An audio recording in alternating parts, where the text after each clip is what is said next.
Assalamualaikum warahmatullahi wabarakatuh. Perkenalkan, saya Rasya Agustina dengan NPM 25782108. Pada video hands-on kali ini saya akan menjelaskan lab session 6 tentang Object Oriented Programming part 2. Di sini diminta untuk membuat video hands-on dan menjelaskan progres mini project. Langsung saja kita di sini disuruh memberikan penjelasan sambil menunjukkan contoh program bebas secara hands-on mengenai OOP dan inheritance. Sebelum ke contoh programnya, saya akan menjelaskan mengenai OOP dan inheritance. OOP itu adalah konsep pemrograman berbasis objek. Contohnya itu ada orang, mobil, hewan. Semuanya itu adalah objeknya. Sedangkan inheritance itu adalah pewarisan dari parent class ke child class agar tidak perlu menulis ulang kode.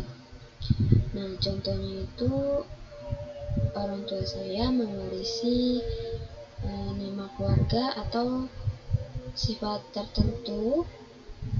Itu namanya warisan. Langsung saja kita membuat contoh programnya. Kita ke sablon. Lalu kita di sini membuat parent class. Ketik parent class. Sebelumnya kita save dulu di sini.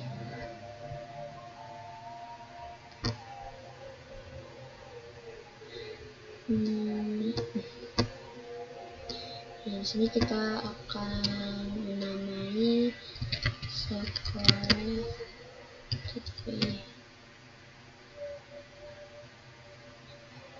parent class. Lalu di sini kita membuat kelas orangnya.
Di sini objek itu saya bagian dari sekolah. Di sini saya membuat parent class bernama orang. Kelas ini memiliki atribut yaitu ada nama dan metodenya itu peran sebagai fungsi umum. Lanjut kita ke membuat child class.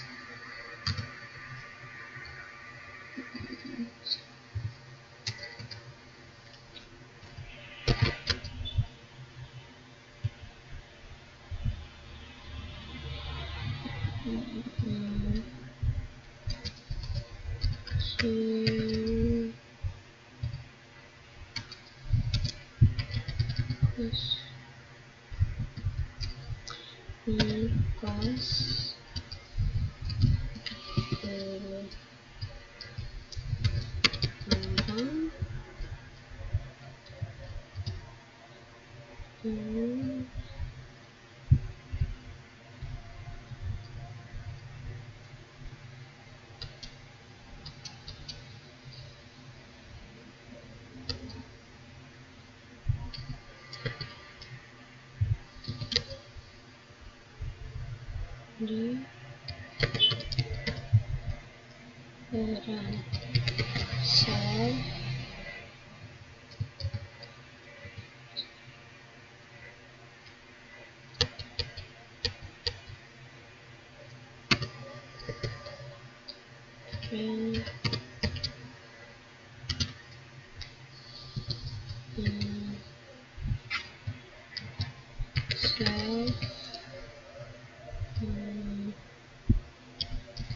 nama.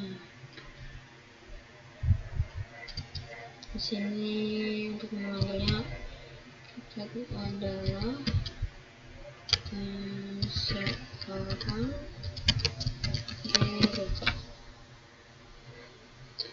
guru.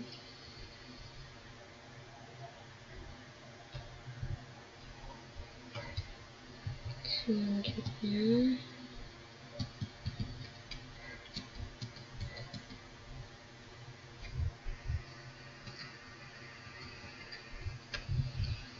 kelas siswa.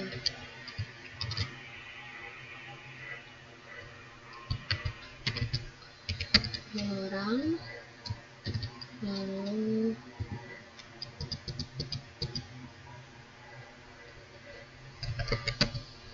di dalam sel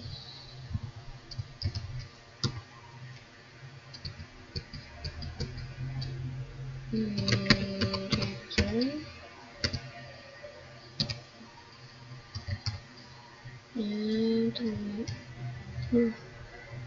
ada yang salah.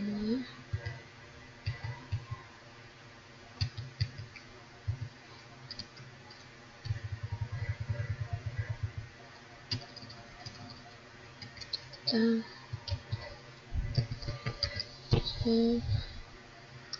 nama.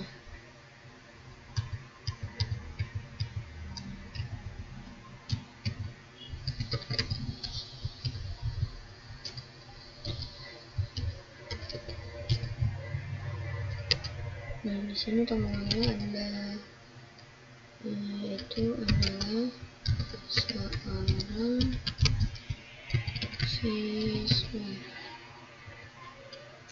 Nah, di kelas ini saya membuat kelas guru dan kelas siswa yang mewaris. Nah, di kelas guru ini yang mewarisi dari orang. Nah, di sini saya melakukan overriding pada metode peran agar menampilkan bahwa dia adalah guru. Nah, di sini. Nah, jika dipanggil dia nanti akan menampilkan dia adalah seorang guru. Nah, untuk pada kelas siswa ini juga ciri-khas dari orang dan metode perannya di override agar menampilkan dia sebagai siswa, sama seperti pada kelas guru. Jika dia dipanggil programnya, dia akan menampilkan dia adalah seorang siswa. Nah, untuk dev peran ini overriding pada masing-masing ciri kelas. Saya melakukan overriding metode peran sehingga hasilnya berbeda. Dan untuk interintensinya terjadi karena guru dan siswa mengambil atribut dari parent class tanpa harus menulis ulang kode. Nah, mengambil atribut di parent class ini supaya tidak menulis ulang kodenya. Lanjut.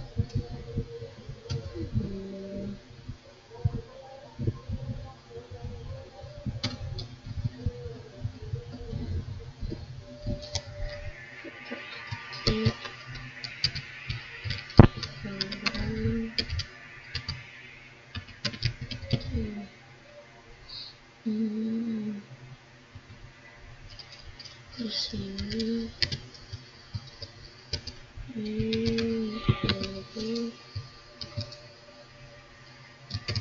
nah, di sini saya beri nama Pak Tony. Gurunya saya beri nama Pak Tony di sini. Lalu siswa.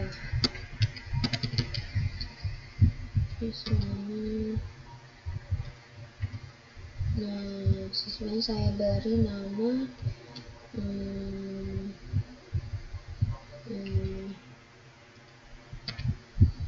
ini. Lalu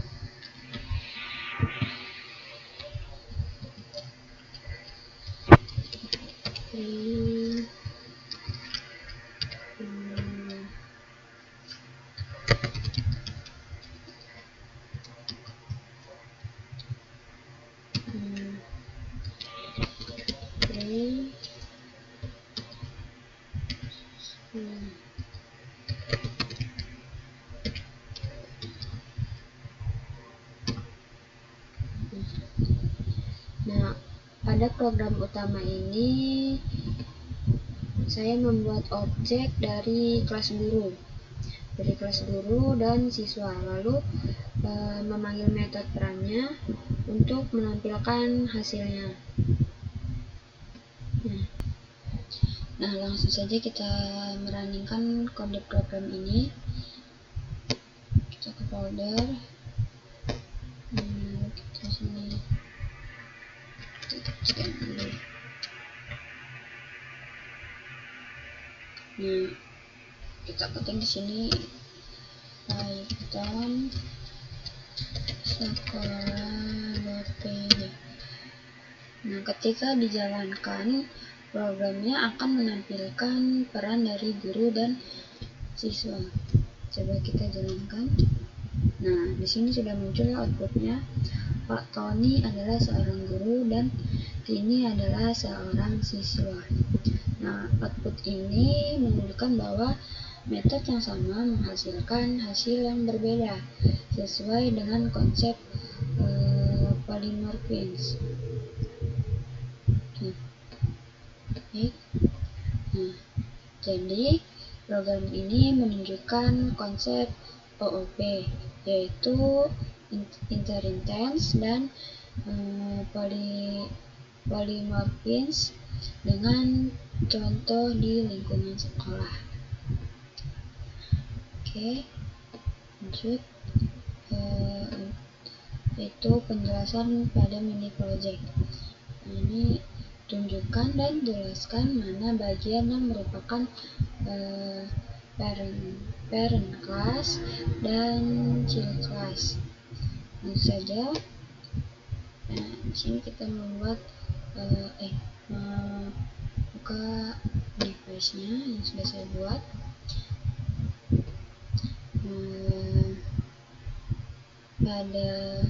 Pada kelas network device ini, parent class adalah network device yang berisi atribut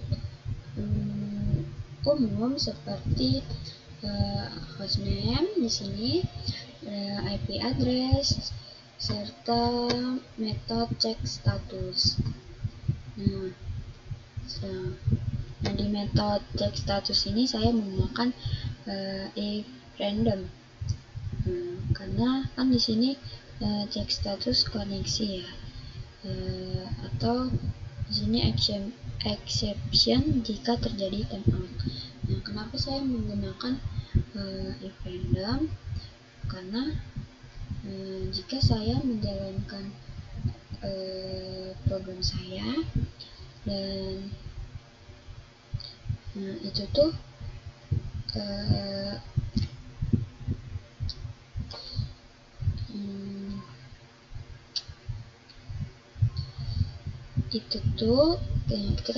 ketika saya menjalankan program saya dan saya mengetik angka di luar yang ada di program, itu dia akan mengeluarkan connection timeout disconnection host cable. Nah, cuman dia tidak semuanya terjadi error. Dia bisa satu error, satu tidak error, seperti itu. Lanjut untuk ke class router device. Di sini ada class router device dan class switch device. Kemudian terdapat child class, yaitu router device dan switch device yang mewarisi dari network device ini. Kedua child class ini menggunakan entering text dan juga melakukan overriding pada metode check status untuk menampilkan informasi yang berbeda. Nah, di sini kalau di router device dia akan menampilkan success based status OSPF aktif. Nah, kalau di switch device ini menampilkan sukses STP forwarding active lines. Oke, selanjutnya demonstrasikan bagaimana controller kelas bekerja mengelola list objek. Sini kita membuka file manager file. Nah, sini ada kelas network manager. Nah, controller kelas pada program ini adalah network manager yang berfungsi untuk mengelola list perangkat dan aktivitas. Nah, di sini untuk mengelola listnya yaitu self registered device dan self text history. Nah, di dalamnya itu terdapat list registered device untuk menyimpan perangkat, dan text history itu untuk untuk menyimpan riwayatnya. Nah, dan metode add device-nya yang dev add device ini digunakan untuk menambah perangkat ke listnya. Nah, di sini ada bacaan perangkat berhasil ditambahkan. Dan untuk dev check all device-nya, pada metode ini digunakan untuk mengecek semua perangkat secara terpusat.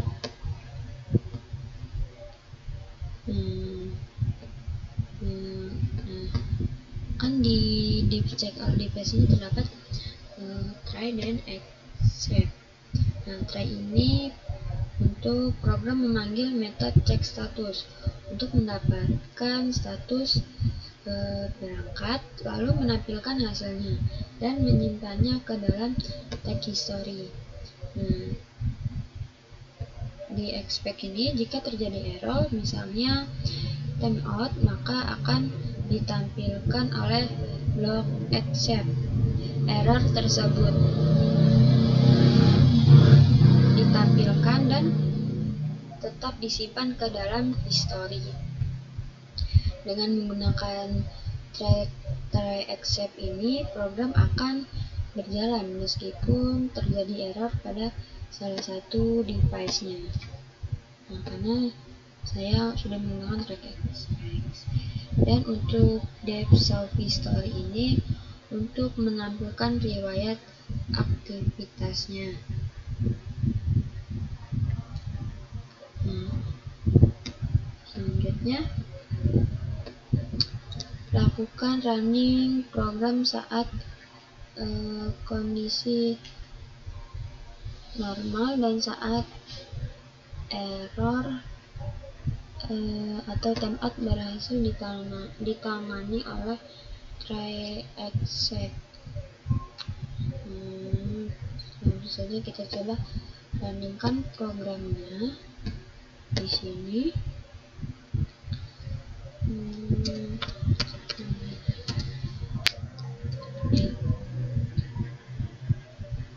Maka kita ketik Python salah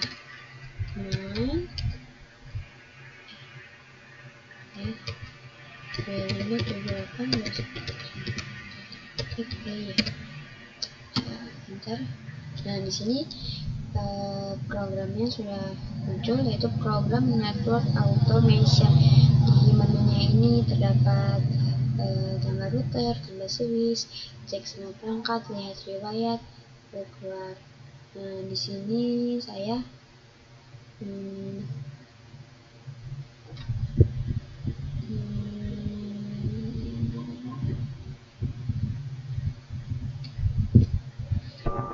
ketik 1 tambah untuk menambahkan routernya, enter. Lalu hostname routernya kita beri nama router 1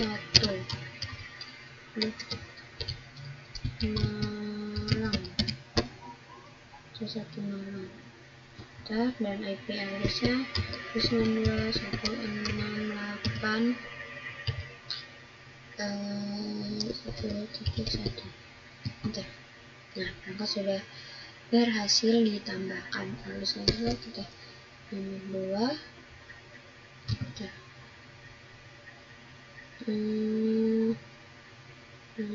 Terus maksudnya kita beri nama switch 1. Ini dari enter. Nah, untuk IP address-nya 192.168.10.2. Oke, kita coba mengecek semua perangkatnya.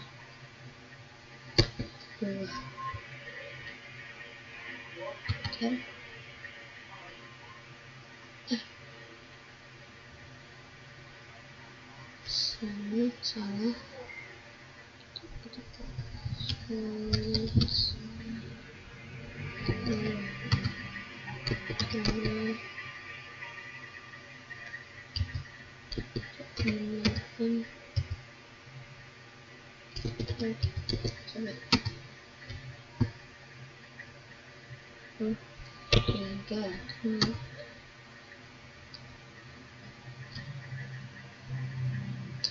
Nah, ini ping. Oke, sukses. Kita ketik 3 lagi. Karena di sini di sini jika terjadi pada sukses, maka akan melakukan output. Di situ disuruh sampai 20% gitu, 20 atau 40 agar dia error gitu. Kita 3 masih sukses, 3. Nah, di sini muncullah nih, terdapat payload error, connection tap out, destination host unreachable. Nah, seperti yang sudah saya jelaskan tadi,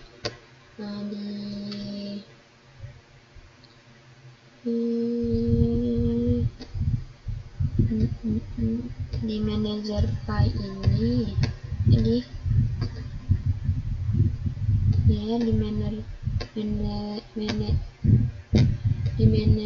file ini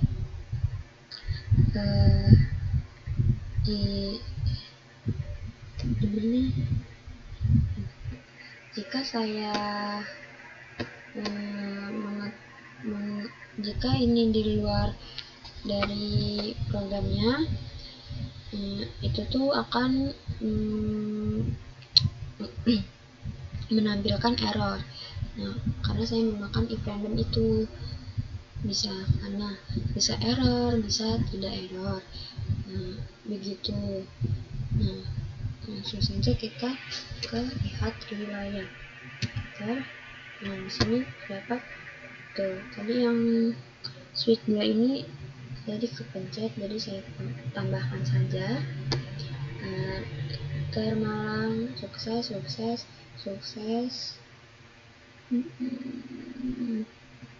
Ini pilot. Lalu saya buka keluar.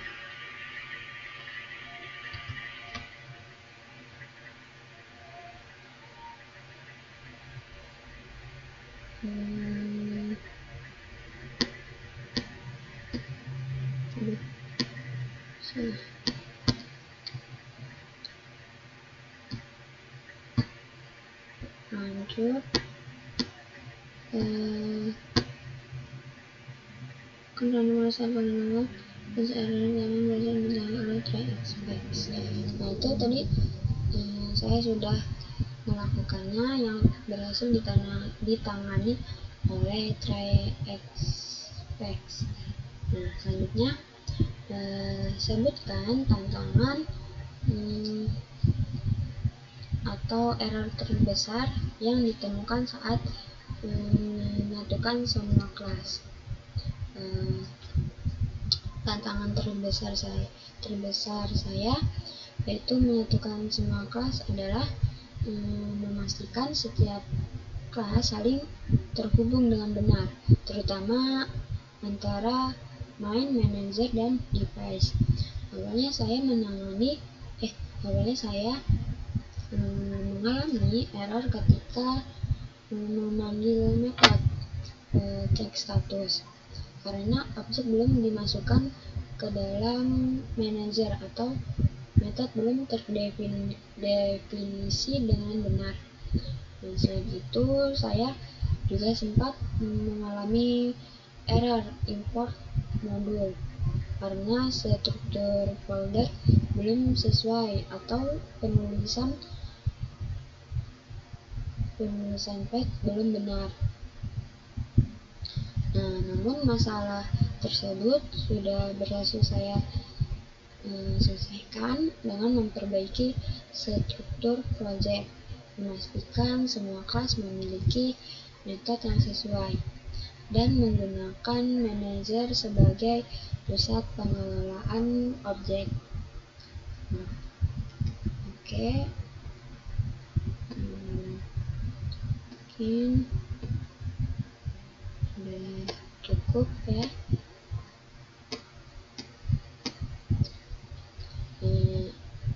Segitu saja video dari saya, kurang lebihnya saya mohon maaf. Saya akhiri. Wassalamualaikum warahmatullahi wabarakatuh.